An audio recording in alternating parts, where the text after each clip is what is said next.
Welcome to Cut Daisies and Unicorns. And we're here. We're starting a new season. It's the beginning of something new, everybody. Beginning of something new.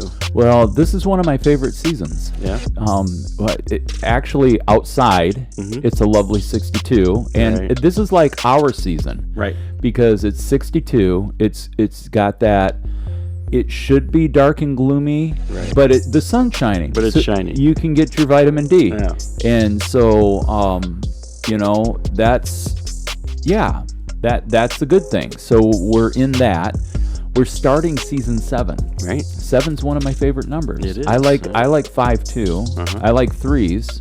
3s, 7s, and 5s are like really to my core. Right. If you know me, that's one of the things you should know. Yeah, it's true. Yep. And so this is episode 1. Uno.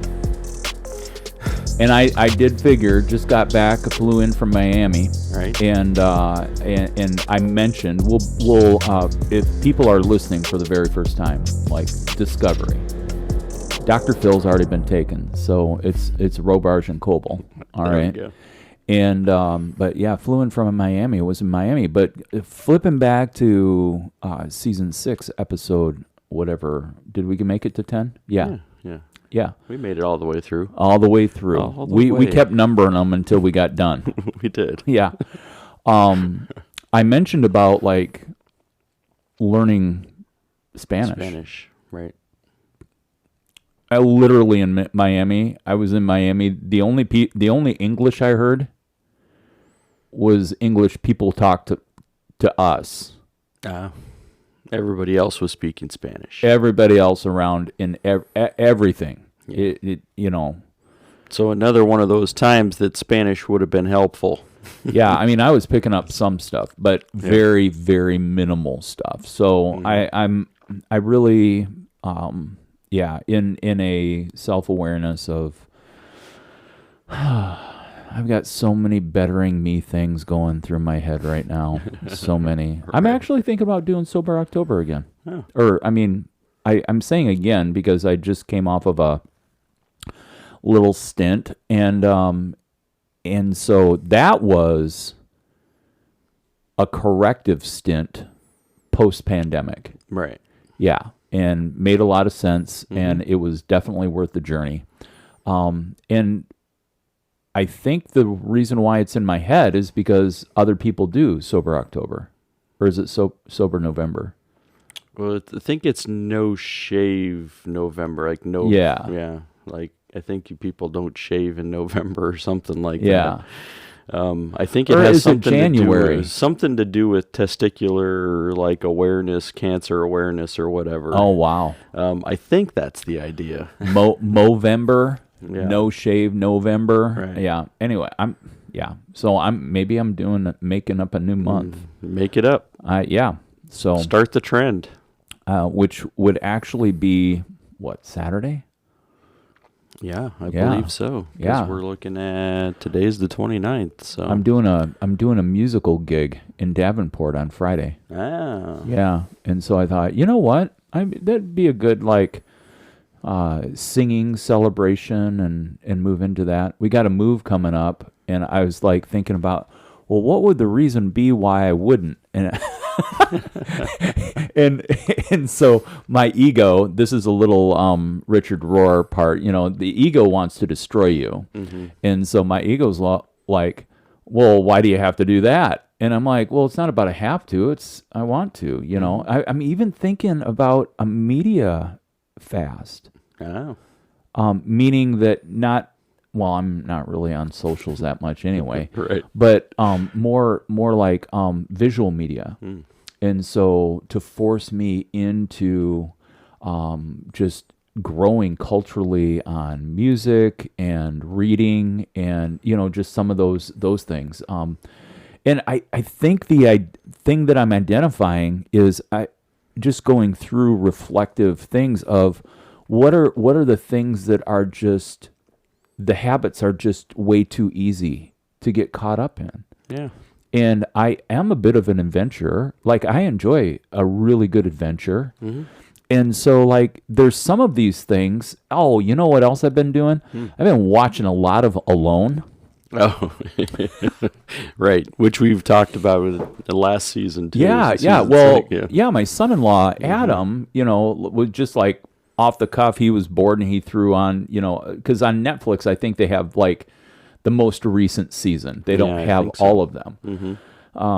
But and I think it's hilarious because you and I were talking about it.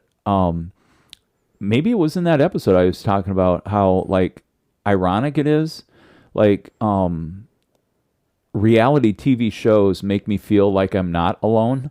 Right.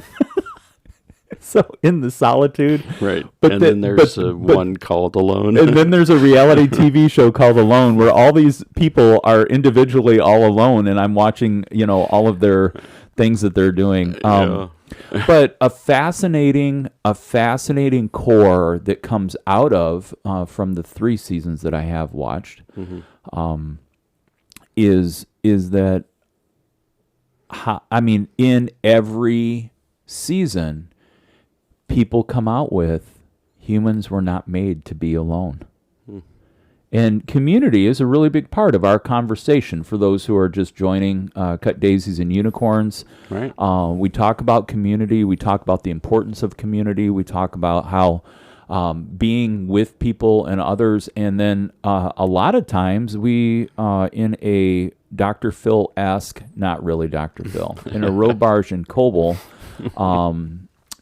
way, we move into, how can we be better people for other people in community? Right. Yeah. So, and my last bomb drop. Yeah. What do we got?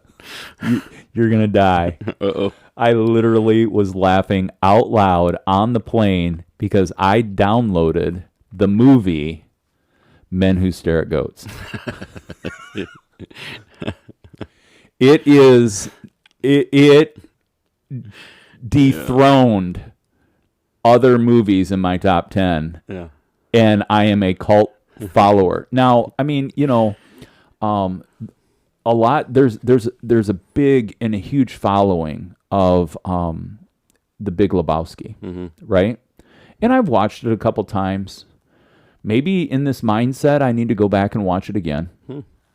But Men Who Stare at Goats, oh my word! Yeah, Amy was working on something on the trip down to Miami, and I'm laughing out loud. And she goes, "What are you watching?" And I'm like, "I have found one of my new favorite movies. Like if I ever need to giggle, I'm gonna just put that in." And the funny part, if you go and you watch it and you're like, okay, think of George Clooney in Oh Brother, Where Art Thou? That's what I always compare it to, too. Oh, do you really? Yeah. It's this very similar humor from Oh Brother, Where Art Thou to Men Who Stare at Goats. It's funnier than... I think it's funnier, too, but... Yeah, Oh Brother, Where Art Thou? Like, I'm drawn to because of the folk music, the old-timey music, the harmonies, just all of the music along the way in that whole thing. Men Who Stare at Goats is me in real life. It's you in real life. I'm like, if people want to be like, is he batshit crazy? Go watch Men Who Stare at Goats. Minus there's some adult themed things. Sure. We've already put on the list, like haven't done psychedelics. Although there's a big surge in the US right now. There is, especially mushrooms. Yeah, the shrooms. The shrooms are making a huge splash. Yeah. A lot of people microdosing. Yes. Yep. Because apparently if you don't microdose, you're going to be tripping for days. Right. But there was some Ron White. I just saw an interview with Ron White probably about a month ago and stuff, and he stopped drinking. Huh. And they were. I didn't realize that. Yeah. Wow. And for a guy who, as a comedian, has made tons of money by being drunk when he tells jokes. Right. They're like, what? And he's like, yeah, I'm just doing mushrooms. Oh, so he switched. He switched from like whiskey to Yeah, psychedelics. psychedelics. Yeah. All right, Ron White. So apparently, according to his story, is that he and his wife or girlfriend are living in a community, and he goes, yeah, and he goes, there's just all these old people, and they're just old drunks, and he's like, after the pandemic, or he's like going through the pandemic, he's like, and he has his own brand of tequila. Which I thought he was a Scotch or so like too. whiskey guy. Mm-hmm. So anyway, he's always drinking a brown, yeah, right? Yeah. Which, I mean, I guess there can be some amber tequilas, but yeah, añejo, yeah. But he's like, and then he's like, we were going through the pandemic and everything was shut down, and I wasn't traveling and I wasn't doing my thing and stuff like that. And he goes, pretty soon, it's 5 o'clock somewhere becomes, well, it's 10 a.m. Right. Yeah. Which is one that thing was the that I'm danger. very, very grateful for is I just am not a day drinker. And people who pull that off are pros. Yeah. Training for St. Patty's Day. I mean, and I've done it. Oh, yeah. Sometimes I enjoy it, but then it always gets to like, then it's early evening, 6, 7 o'clock prior to dinner. And you're like, I just want to go to bed. Right? Yeah. So at that point, you're like, okay, so that's kind of the effects of some day drinking happening. So Yeah. I just really have like, even, cause neither one of us are really sport ball guys. yeah. But I mean, the people who start on Saturday, when the college games are going and stuff like that, they're starting early. Yeah, I just, wasn't my deal. No, me either. No, I mean, and I would pick up some games, but not, I mean, like on Saturday, I don't, sit in front of the TV and watch college football. Right. I mean, now for the, next 4 weeks, if we don't make the playoffs, I'm coaching. So right. That's been my Saturday mornings the last couple of weeks. So how's that going? Soccer coach Robarge. Right. So it has its challenges. Sure. Yeah, I mean, because there was one kid, and he's a basketball player with almost like no basketball team to play with. So at their school, they have basketball on Mondays only. So basketball practice is Monday, and then you get a game thrown in somewhere. I don't know if it's Saturdays too or what, but so his mom was like, well, soccer, you get 2 days of practice. We get Monday, we get Wednesday, and then we get a Saturday game. Right? And so his mom, even though he's like, I want to play basketball, and she's like, well, but basketball's only one, and I'm going to put you, make sure you've got more to do during the week than that. So he doesn't really want to play soccer, and it kind of shows when he comes to practice. Oh, man.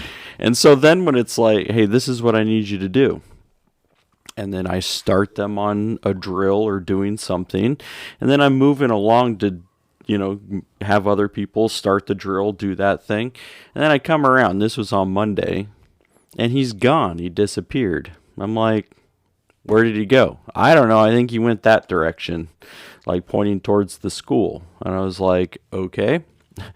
And then, so you had to stop practice to go find a kid? No. So I just said, hey, and then I see him coming out of the school, and I said, what are you doing? He's like, well, I needed some water.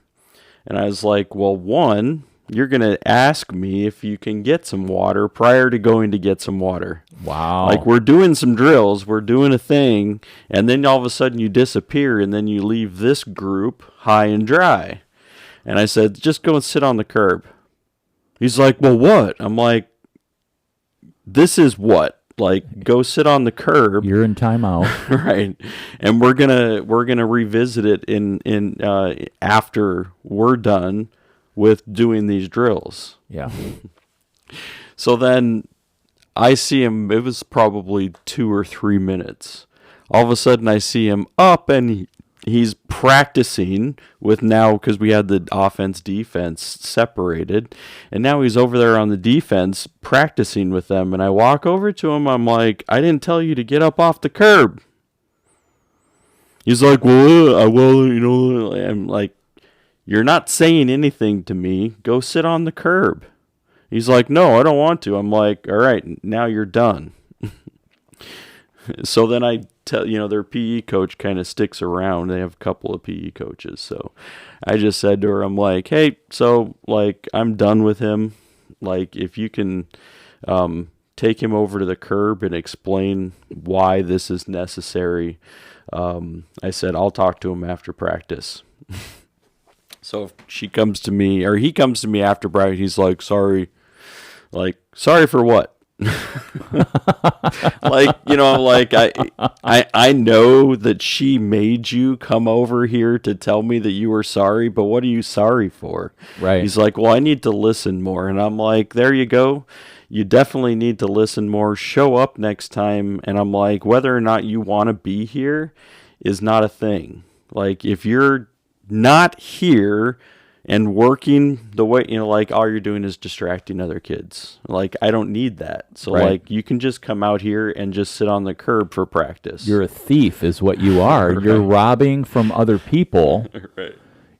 Just based on your mom stole your life from you, and now you're stealing from the lives of other people. Exactly. Oh, man. I thought I shut that off. We're blowing up. We're blowing up, everybody. Yeah, it's there. Yeah, so then when I talked to the... my favorite telemarketer, Elgona.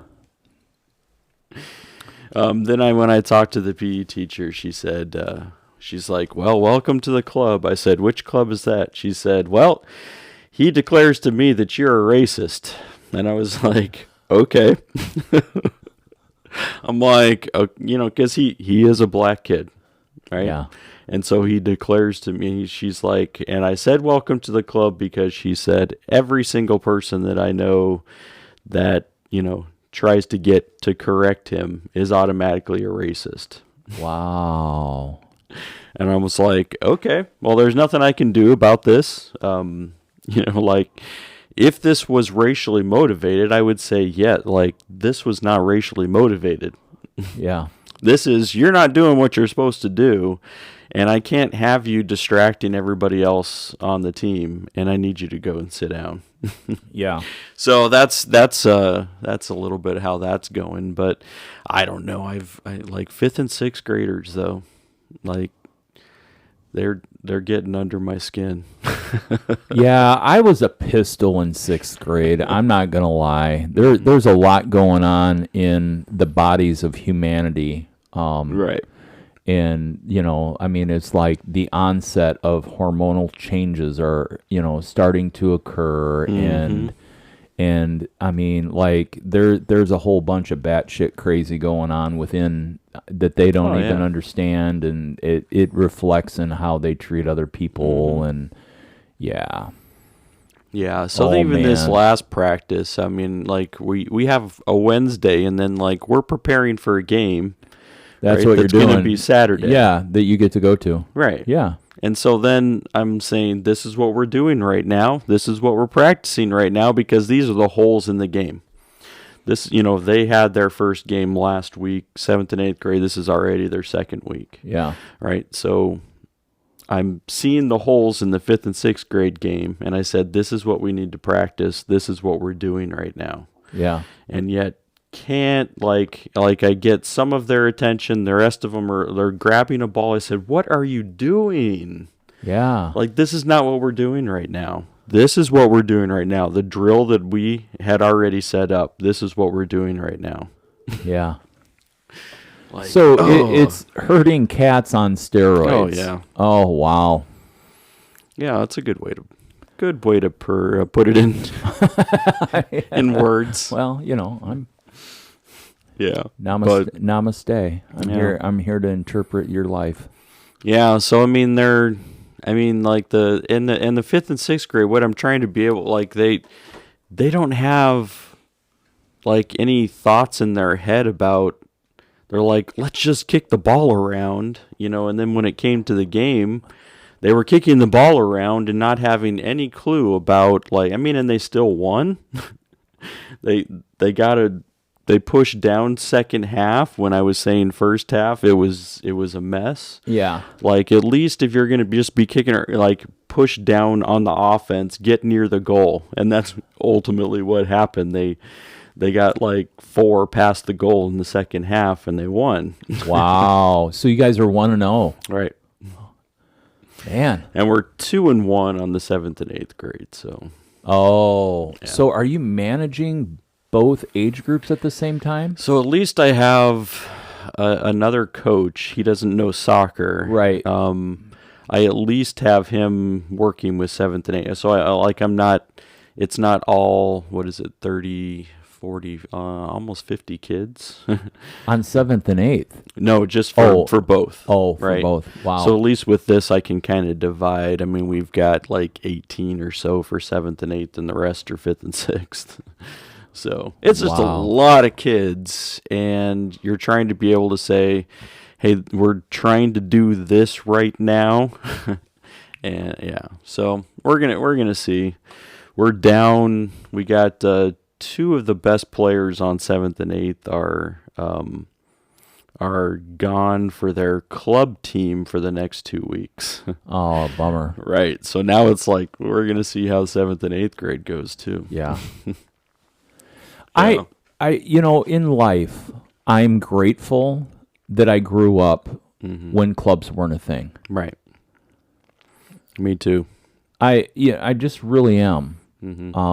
Now, it doesn't help me empathize with children who've grown up in clubs and club teams and having parents that are club athlete parents.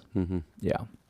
But yeah. And to me, I think that what I was also grateful for is even though soccer was a primary game for me, when I was growing up, I still had the opportunity to play multiple other things because I wasn't in a club year round. Right. So, then I got to play football. I got to play, baseball was later, but basketball, right? So I got to play those things because I wasn't in club ball. Yeah. That took all of my time. So, yeah. I matured early, and so like I think I was 5'6" in 5th grade, 5'8" in 6th grade. We've already like gone through the scarring of them not letting me play elementary football because I was so big. I weighed in at 180, 185 as a 6th grader, and they made me play with the 7th and 8th graders because I was so big. Yeah. But emotionally was not developed like a 7th or 8th grader. And so, yeah,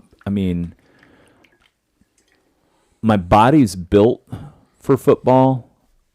My heart goes to basketball. But so, I was a big dude in 5th and 6th grade. Even 7th, and people started growing more into 8th grade, but played center and stuff like that, and I still got a decent shot from the top of the key. Yeah. Well, and much like golf, I haven't played basketball in a long time. Yeah, because that's what I was going to add. When did you start golfing? Because you're still a pretty good golfer. Well, I started golfing. My dad was a golfer, and he would be like, I even remember being young and him golfing and like being sent out the door with my dad when he would go golf with his buddies. He would do twilight golf, so he's regular, blue collar dude. Worked. He was out the door, I don't know, 5:30, 6 o'clock.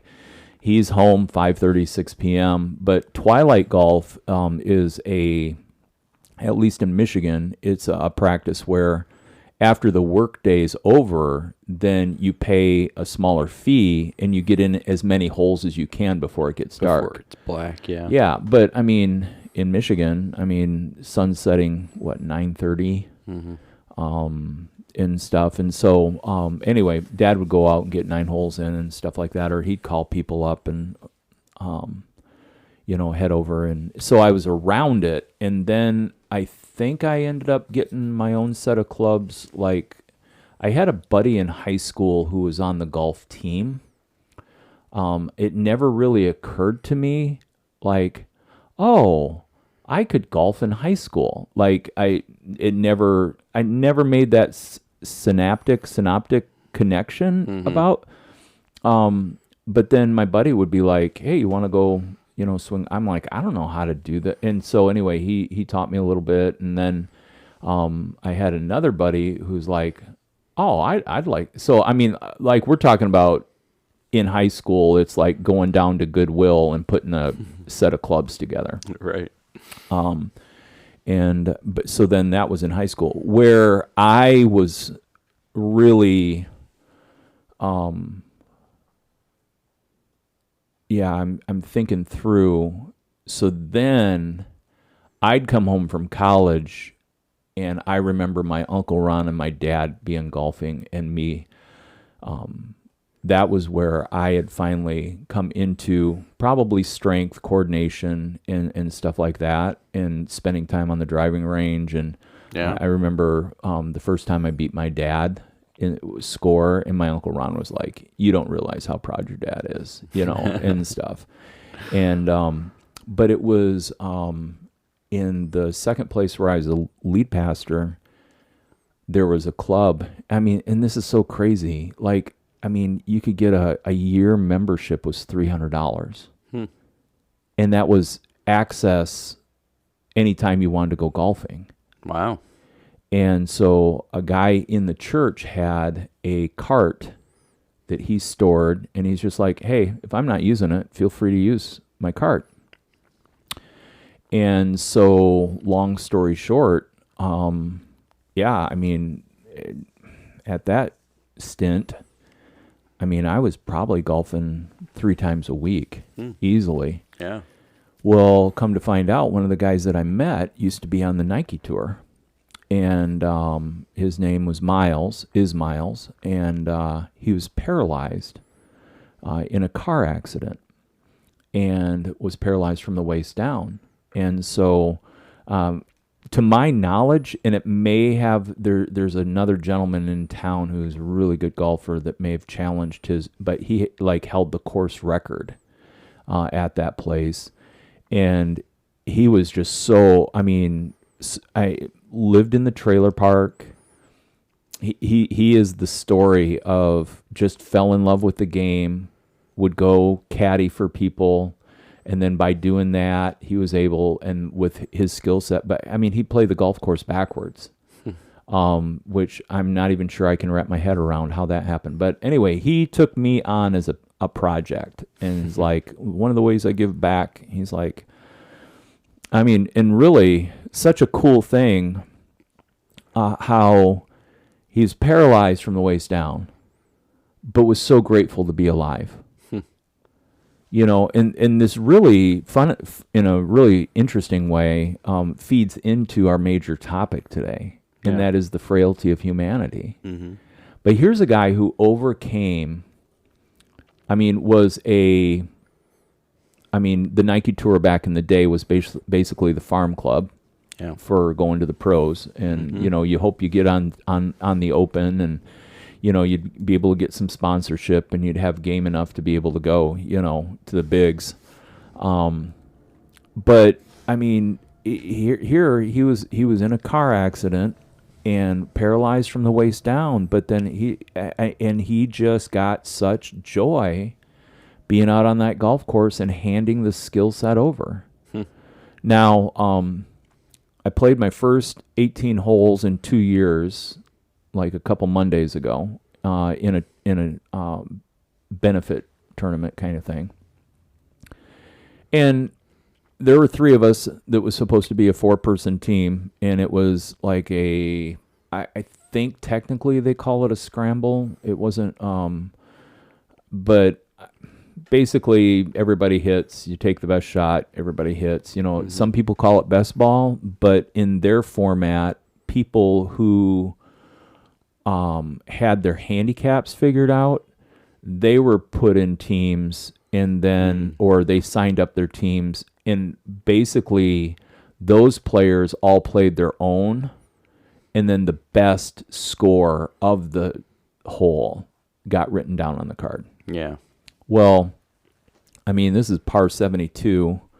We came in at like 1 under, so we shot 71 in this scramble, best ball scramble kind of idea.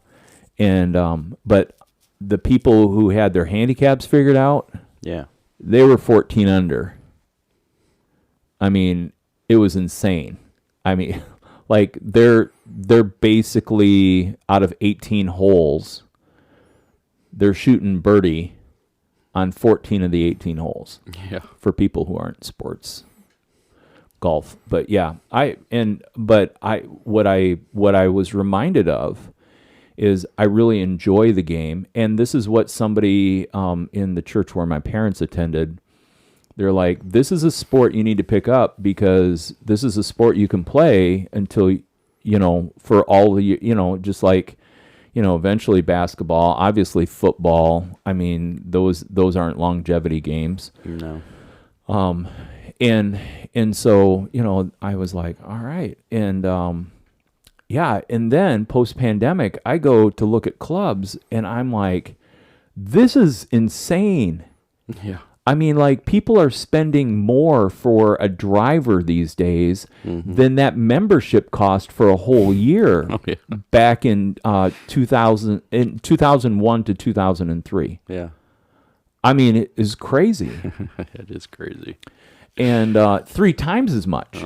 I mean, which I don't know what that club membership would cost in present day terms, or whatever. It's just a little hillbilly 9-hole course. And, yeah, I mean, like, goats get skinny on that course. It's so, like, up and down, up and down. Goats get skinny. Men who stare at goats. Yeah. That's where it came out. To me, it leads me because we talk about limited thinking, right? So limited thinking is always like, I'm not a golfer. That's right. Limited thinking, right? Yeah. There's that guy. I mean, we talked about in the last season about the 12-hour walk. See, this is where I was going. I think that thought on the 12-hour walk has me thinking through what parts of elimination, like, would I go through, and whether it's, you can, like, people do a cleanse through fasting. Right. I'm watching these people on the show alone, and everything is stripped. I mean, there's no booze, there's no cigarettes, there's no TV. I mean, and there's no other people. I mean, it is them in their heads by themselves, pretty much by day 35, starving. Yeah. And so, but then I think that's playing in my psyche. Right. Because when I was driving in today, I was like, I wonder how you're doing. Right. Planning your 12-hour walk. Yeah, and that's where it's been interesting. I mean, with coaching now, it kind of limits me on the possibility of like trying to find 12 hours to be able to do it. So that's but that's also limited thinking too, right? So I can't, or I you have 12 hours like that you could do. Right. But it's with that taking up other time. And it's not like you don't wear 3 or 4 different hats. Yeah, I got stuff. So yeah, I mean, but it led me to, I mean, because like this guy who wrote it, I think Colin O'Brady. So he talks about his story, and like there's no way, like I mean, so he right out of college, he went on a college trip after, like, for his graduation, went with a friend. They're in Thailand, and they're watching this group of people do this jump rope, but they light the rope on fire. And so you do this, like, jump rope with a flaming fire. Well, the guy, the author, gets caught up in the rope. And it's like kerosene. So like it continues to burn. Oh, wow. Right? And so he's caught up in the rope. It burns his leg. He says like, like at that moment he like gets up and then runs to the water that's nearby, jumps in like, and he says, on the way I'm seeing flesh like fall from my, from my legs. Yeah. He's stuck then in a Thailand hospital for over a month. With burns. Yeah. And so then he finally, they release him from Thailand saying, all right, you're safe to travel now. Yeah. So he goes back. He's living with his mom. Like all of the rest of his college people, they're getting jobs. They're moving on. And he's stuck in a basement, can't walk. And his mom's like, so... no, even back in the hospital, his mom was like, so, tell me what is going to happen from here. And he's like, well, I'm trying to figure out how to go back to something normal. And she's like, well, I'm not talking about normal. She's like, tell me what you would want to do. Huh. And he's like, I envision myself running a triathlon or doing a triathlon, which is running, biking, swimming. Right.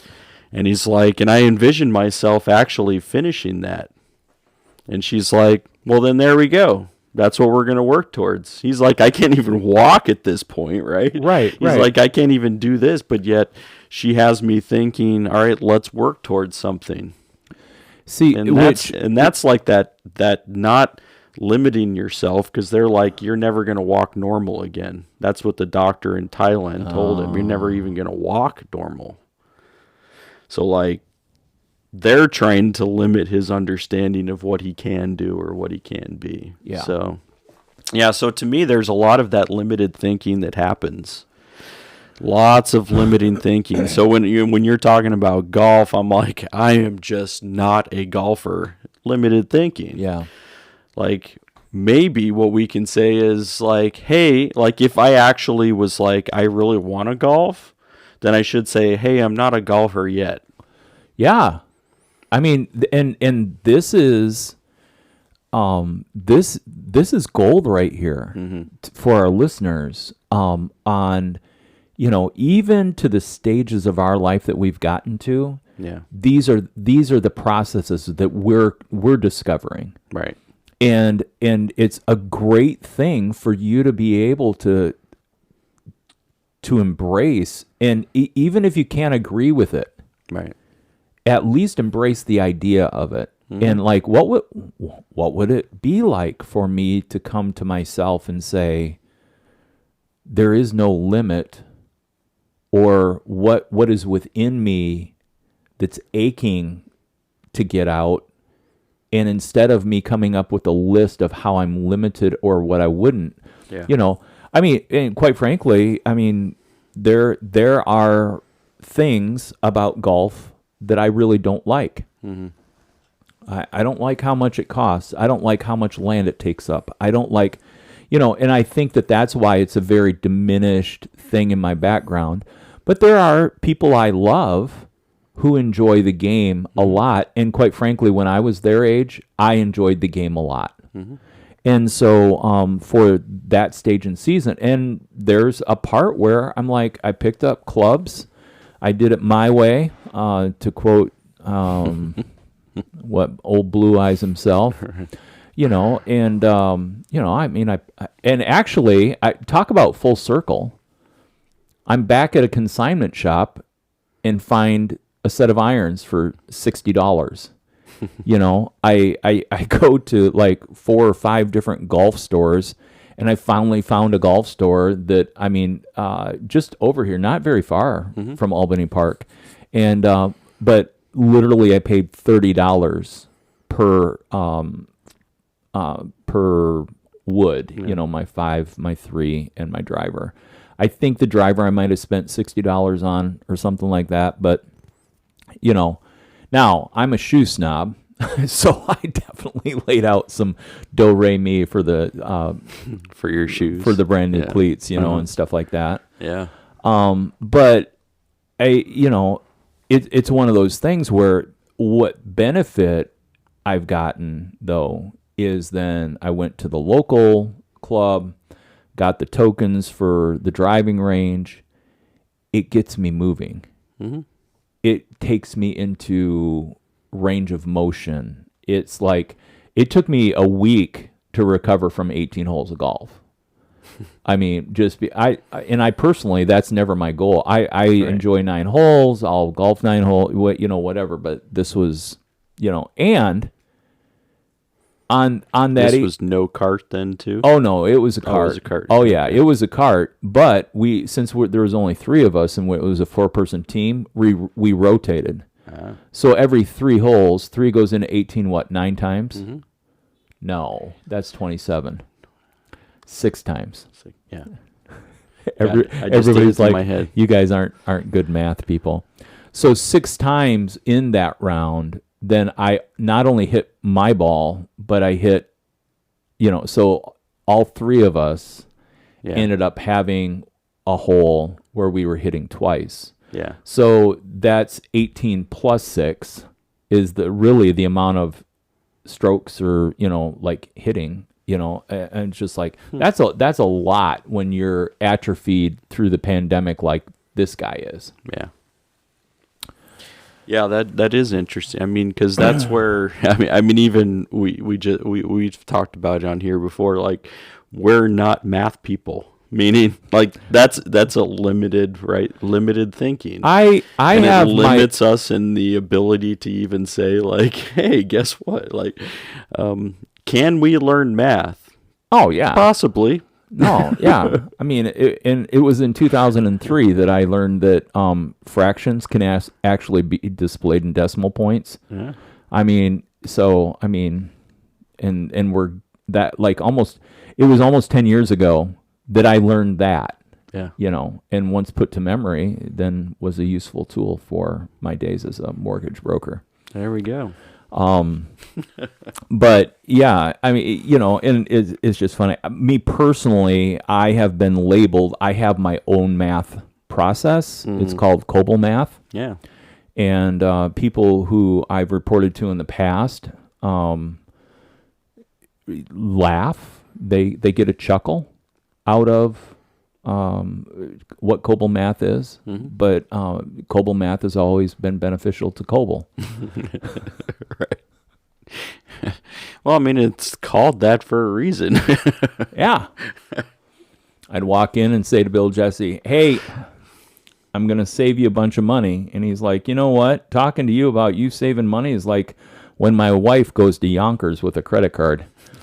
She's like, you can't believe how much money I saved on all these outfits. And he's like, yeah, but you still spent money, and stuff. And I'm like, yeah, but Yep. COBOL math would be the equivalent of like with the new kiln that I got. I'm like, seriously, I'm going to be able to build that kiln at 30 cents on the dollar.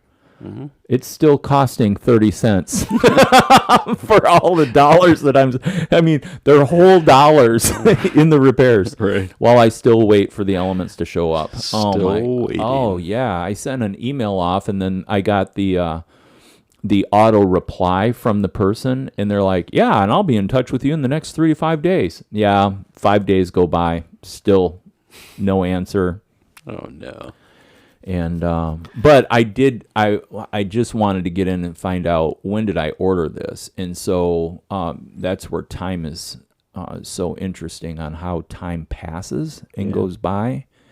That at the time it had only been like right at 4 weeks, and so I'm not gonna get all fussed up until we hit the 8-week mark, and oh man.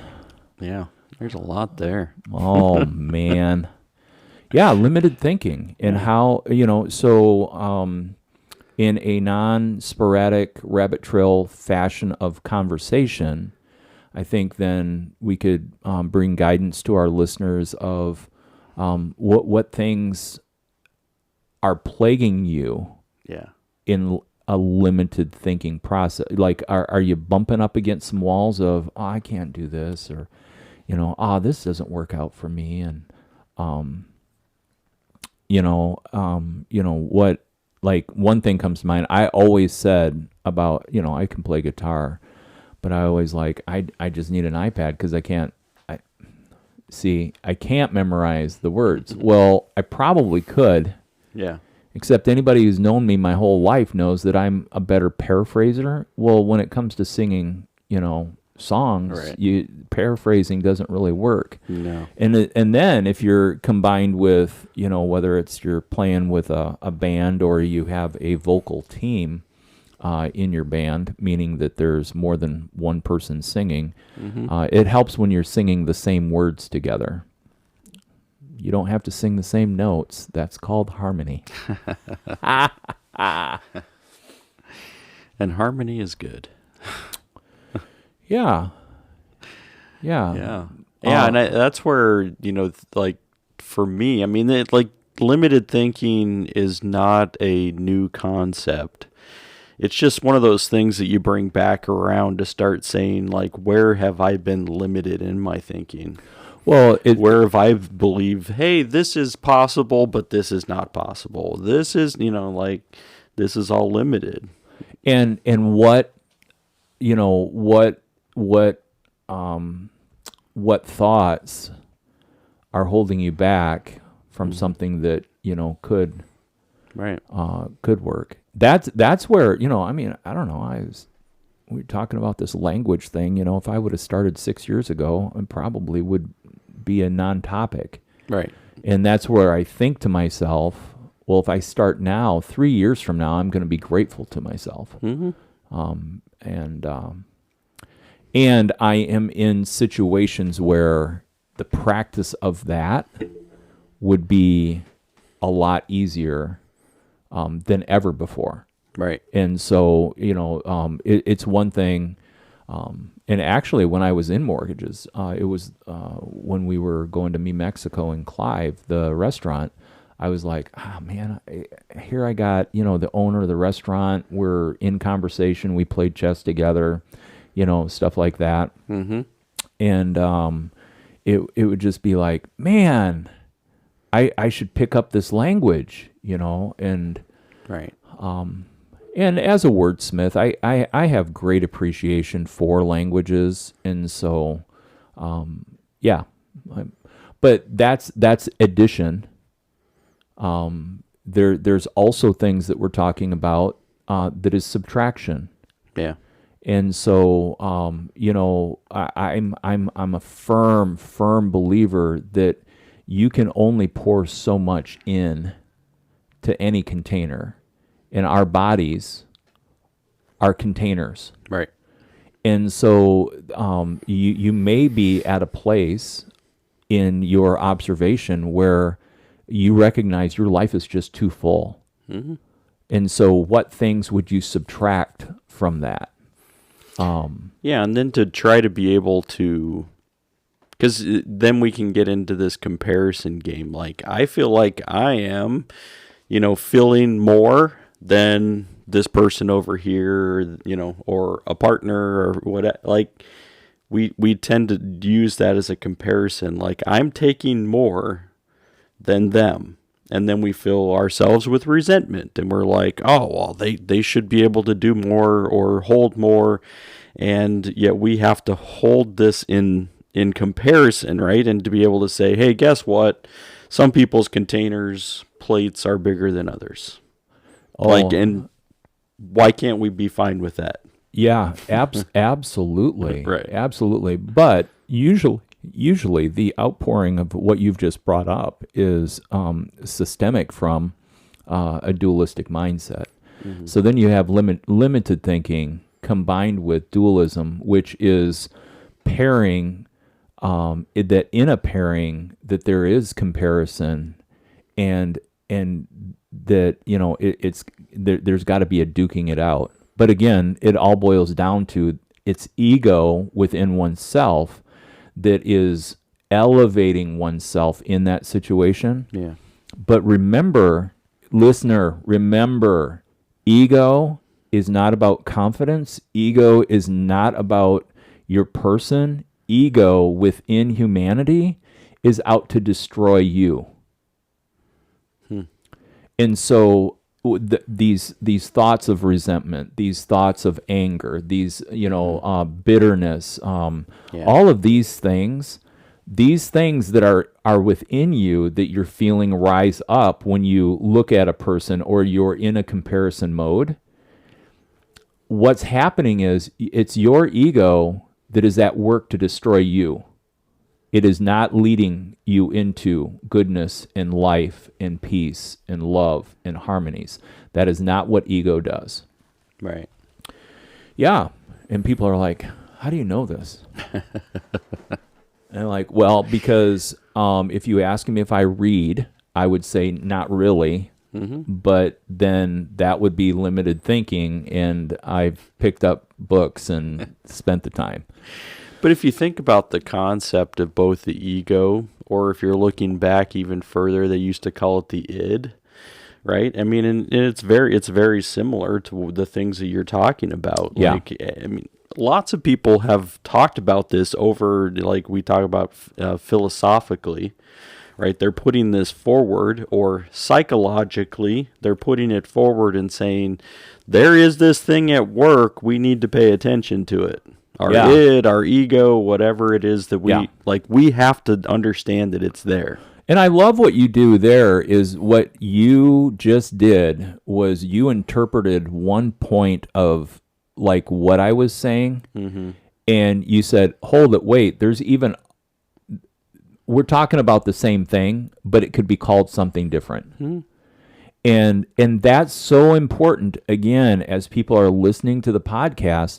People need to understand that in the absence of us using some words, we are purposefully using other words in different ways to be able to approach life within this vessel of ourselves. Mm-hmm. That gives us, it doesn't change what we're talking about. Right. The subject matter still boils down to the subject matter. Mm-hmm. And people are like, I'm really confused right now. Well, so in Christianese sense, for people who have followed after the teachings found in the Bible, I'm going to use the whole canon of what we know as a Western canon Bible. And people are like, all right, now I'm really confused. You mean the Bible isn't the Holy Bible? And I'm like, that whole topic is that's a whole episode all by itself. But, it's like my sin nature, the part in me that would choose always to do what's wrong. It's Paul said, the things that I want to do, I don't do. The things I don't want to do, I do. Oh, wretched soul that I am. And we wonder why people walk through with life with Lutheran guilt. It's because they haven't looked at that and said, oh, this is evident in everyone. So, Richard Rohr uses the term ego, and psychologists use the term id. Mm-hmm. It's the thing within us that drives us to our own destruction. Right. Boom. Mic drop. There. Now you get it, everybody. No, I don't know if you do or not. Well, but you should. I mean, like we're driving that point, and I think people can.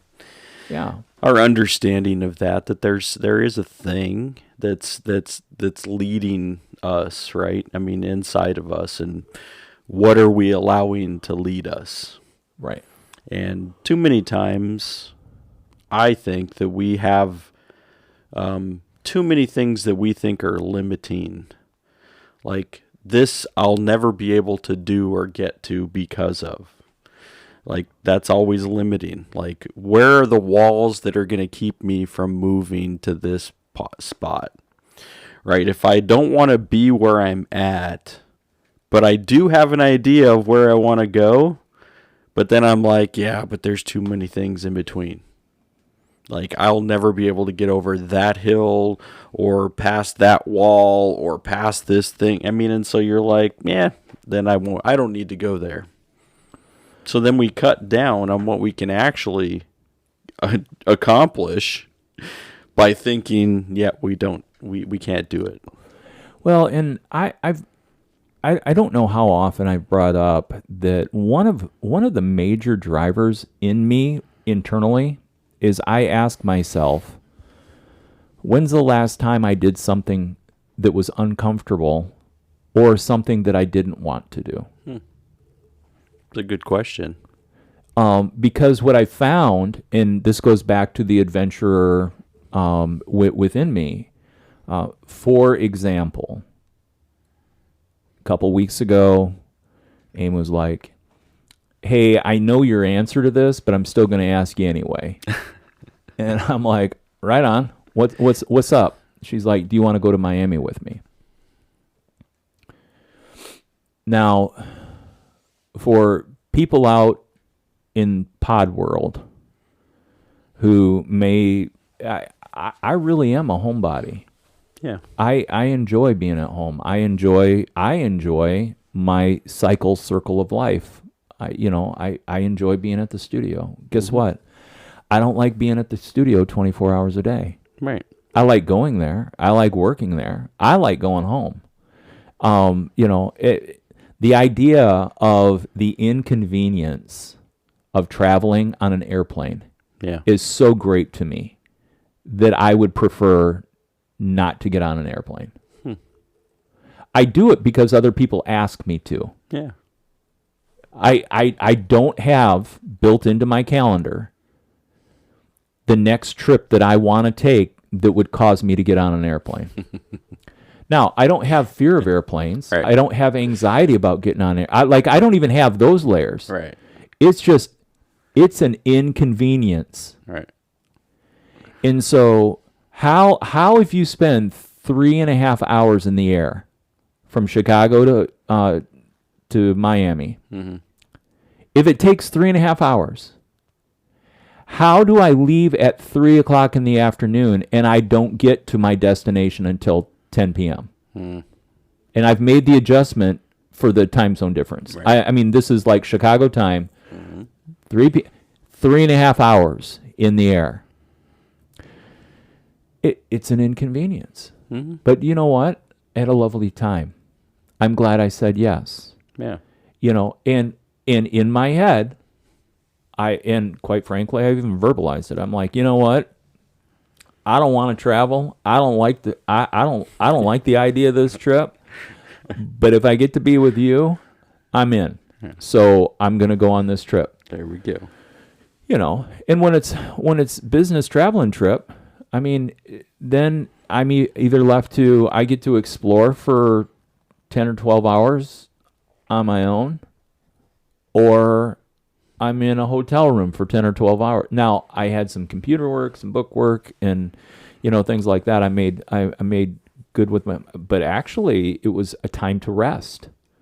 It was a time out of my normal and that's why I ask myself, when's the last time you did something you were either uncomfortable with or that you don't like to do?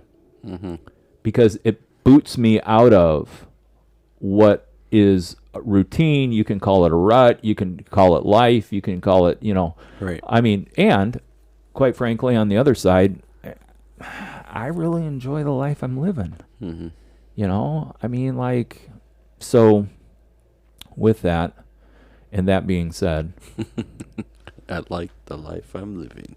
I do. Which it is. I mean, that's the, so if we're never challenged.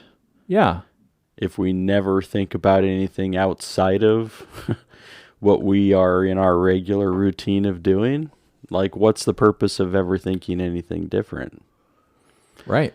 And that's the reason why it is a good question. When is the last time we thought something different or did something that was going to cause us to think or do something, was either hard or just out of the norm. Yeah. Absolutely. And I think it's a good challenge question for people in pod land or pod realm.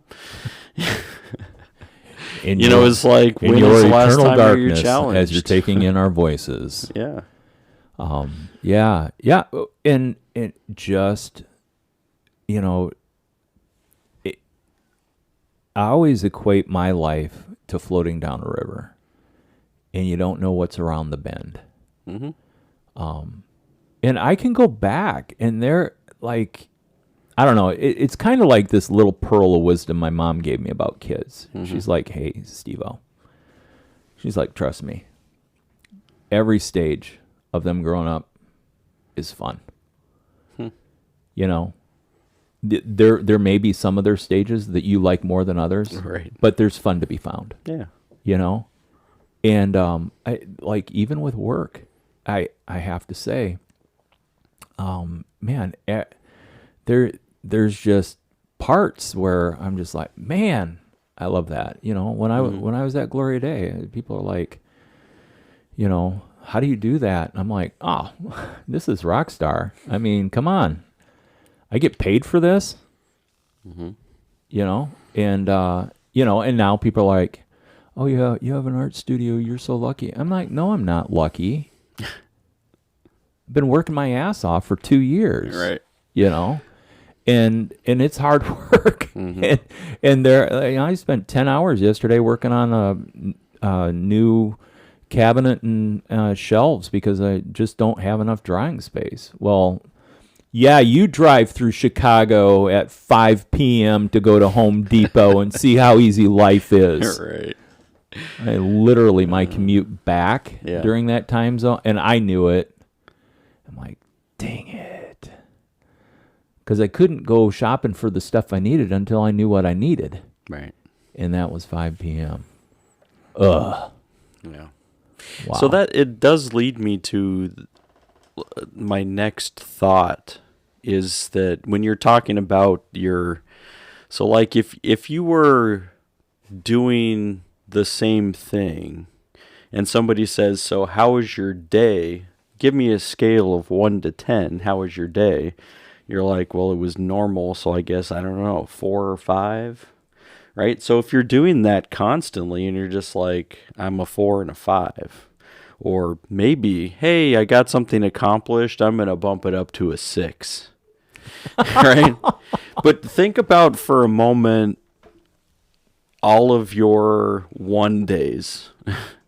Right? Worst moments, painful moments, and if you're thinking about those moments, like you can even say, what is this in comparison, right? Like when I'm thinking about my worst moments, usually like our worst moments are also on the other side of that is some of our best.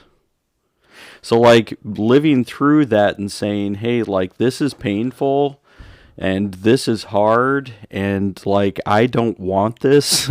I never asked for it, didn't want to be here, whatever. Right? But then are we still like, can you have a 10-day without understanding a 1 day? Well, actually, as you're speaking this, you know what comes to my mind is the teaching of the Stoics. No. And how that a lot of people get turned off about God because there is suffering. And they're like, you know, it's probably one of the number one rejections that you ever face in a conversation based on what I've heard you talk about in the past. Yep. Suffering ends up becoming this huge roadblock to this unseen deity. But in the Stoics teach that it's through suffering that we are refined to become better within our humanity. Yeah. And actually, it's the painful, it's the difficult that we should throw ourselves at and through to live in the present moment. You know, and so I want to do this in a juxtaposition, because people who believe the Bible and believe in God would say that through the refiner's fire, I'll come out as pure gold. So, listener, understand how it's framed doesn't change what's occurring within our human vessel. It doesn't. No. And so, and this then becomes the challenge.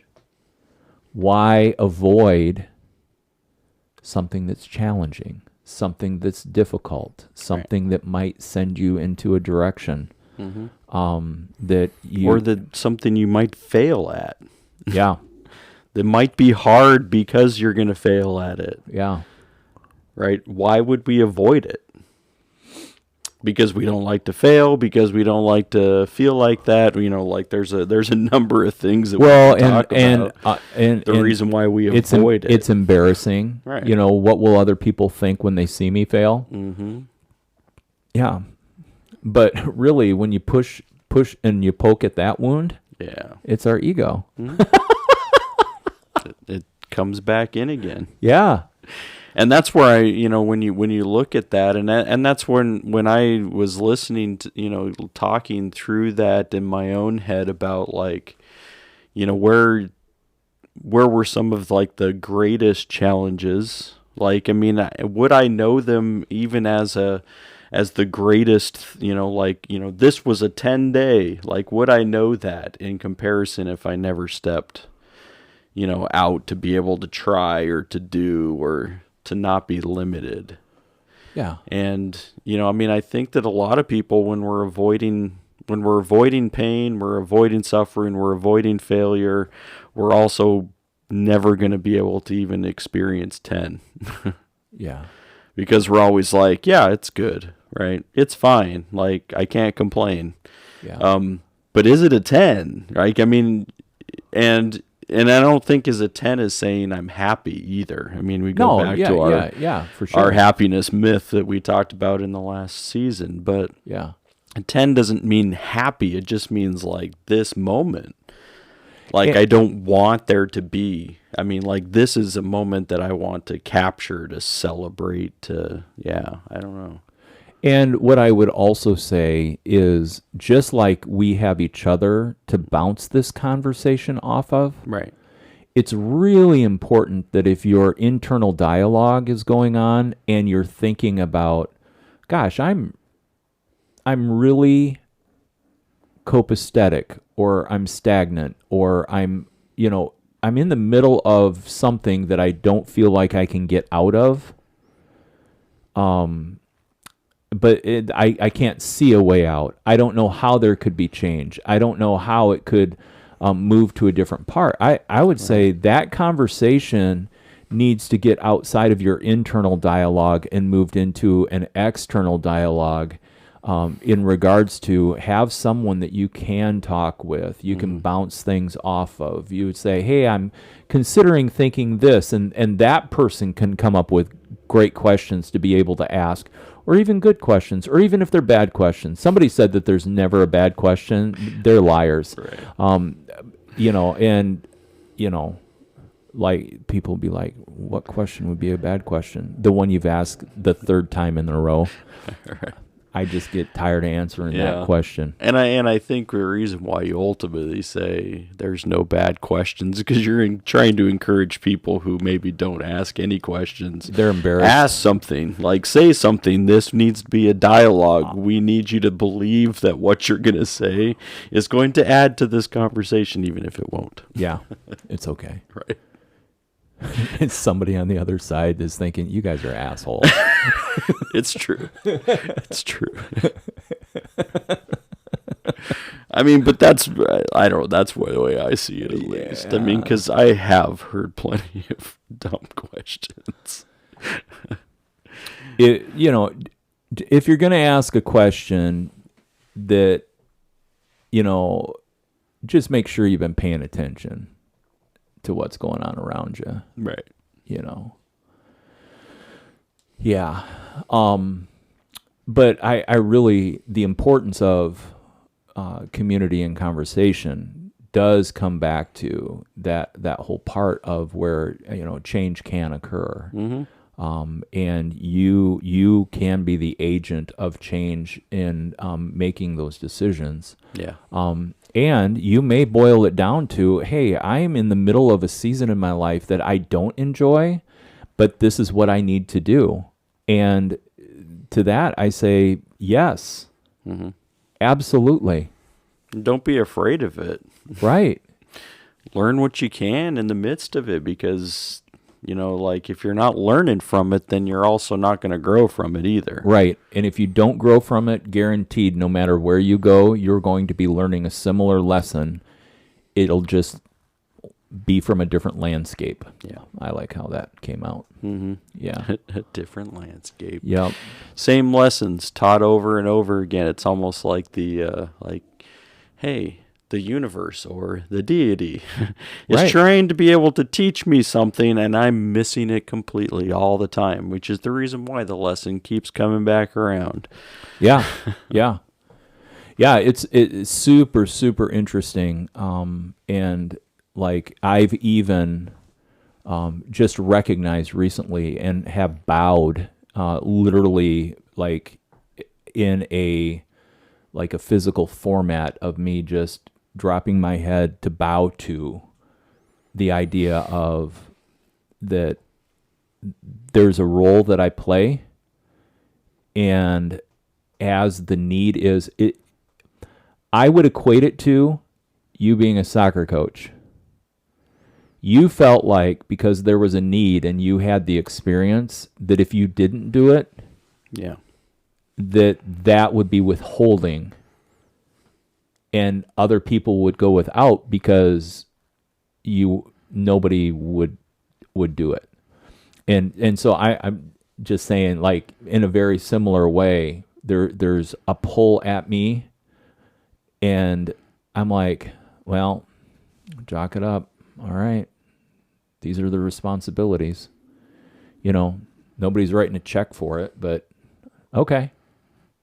Which actually may be the lesson. Yeah. This is who you are. This is what you do. And by the way, you do it because this is what you've been made to do. I know that sounded very cryptic, and people are really wondering what I'm talking about. But anyway, listen to it again. You might get it the second time.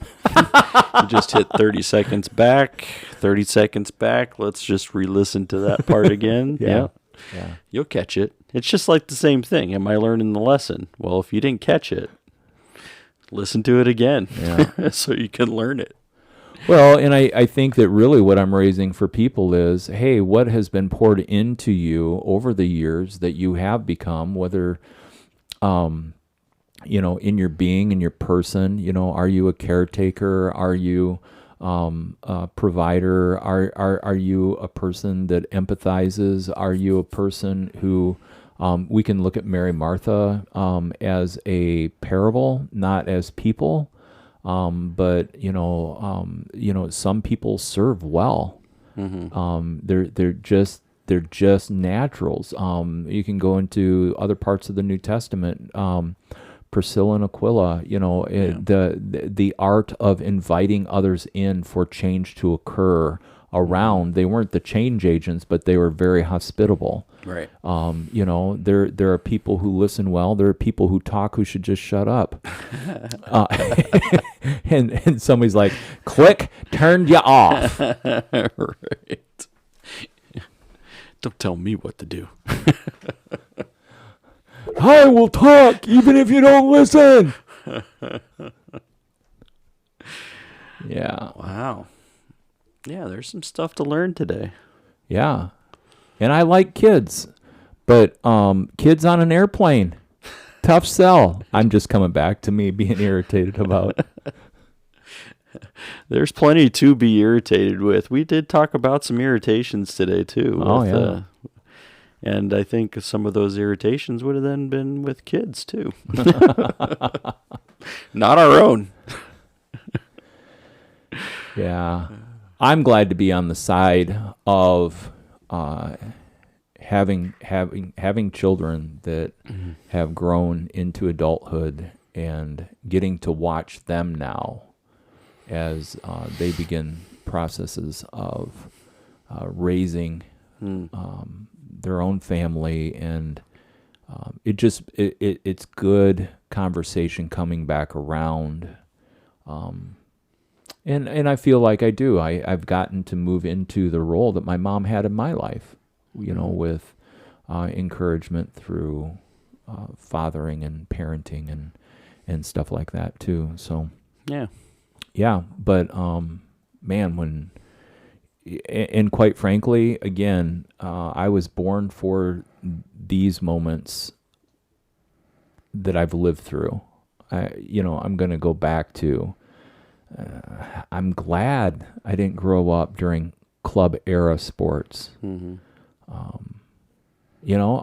I'm really cool with, this is going to make you laugh because I know you're aware of it. But you know that there's a reverse search on Google? A reverse search? I don't know, something where like you can take a photo and you can see. Oh, yeah. Yeah, you can take a photo and you're like, like I go through Goodwill and there's all these people and they're taking pictures of different items and they're seeing, well, that looks like a decorative plate. I wonder if that's worth $500. And then, so they're already searching for the diamond in the rough. Yeah, and stuff. I mean, technology. People are like, you should like technology. I'm like, well, I like the parts of it here. This is my limited thought process. I like the parts of it that I know. Right. But I mean, again, there's another thing where, I mean, you think about yourself 7 years ago in technology versus who you are today with technology. Oh, yeah. I mean, incredible growth. And not that whole journey has not been delightful for you, I would guess. Right. Yeah. There's always a learning curve to everything. So. Yeah. Yeah. All right. So that's where you get from the painful to the, let's master. Yeah. Yeah, exactly. Yeah. So where are you limited in your thinking? Start to identify it, start to see it, then say, all right, what's it going to take for me to get past this? What are the steps? What are the processes? And don't be afraid. Step into something new. Recently a failure of mine, I had tried building a website. Yeah. And from the ground up, yeah. I mean, I had the domain and so had taken some advice from some tech people around in my life and said, oh, hey, do it this will be easy and stuff. I haven't found any part of this easy. Right. But where I failed is that I had a point of sale, which would be squareup.com, #not a sponsor. And so I had a point of sale for when I did sell pottery at the farmer's market and stuff and jumped on that. And I mean, really, really like that. And now there's Cash App, there's Venmo, there's, all this stuff. Yeah. But I literally, for all the work that I put in last year to try to get this thing up and going, I had to come to the place where I said, everything that I've done has to be thrown away. Because the integration with my point of sale and a website, Square bought Weebly and has full integrations. And so for inventory, by being able to pick one, like this thing that worked well together, then I just have to upload pictures once. And then the inventory's there and it interacts with the website. And so now I can do online store. And when my goal is to get into some art shows next summer, and so like to be able to do point of sale in real person to person, versus online store, which is going to be great because there's a lot of people that I know that don't live in Chicago, right? And so but where did I mean, and you know what? A year later, I had to change direction and had to make a different decision, right? And I mean, the whole part is I wasn't happy about it, and I think anybody would tell you if you got a question you don't know the answer to, don't ask us, ask Google. Right. There's always an answer. It's true. All right. I think that's a good place to wrap up today. I think so. Yeah. I think it's a good time. And right. Shout out to all of the people who are avid listeners Just want to let you know how much we really do appreciate it. I get texts now kind of coming at me on different things that we've talked about and stuff for, hey, just know we may not be able to tell immediately based on numbers and stuff like that, but thank you for listening. Yeah, for sure. And, we're glad that you're listening and paying attention. Yeah, and put having us whisper in your ear. Steve's a whisperer. Oh yeah. Should have seen me with the duck the other day. The duck whisperer. Yeah. That's good. The wave whisperer too. Waves? Yeah. Was it crashing? I called out to the waves. We got down to the ocean and it was just smooth as could be. I'm like, this sucks. Yeah. I'm like, I need some waves. So I just raised my hands to the heavens and said, bring on the waves. It was beautiful. And it worked? Yeah, the waves came. Wow. Amy's like, how do you do this? I'm like, it's a tide. I said, I knew the later it got, it would get a little rougher. The tide's coming in. Nice. All right, everybody, be well today. Peace out. And don't be out of peace. Bring the peace in. And embrace it. And give the peace out.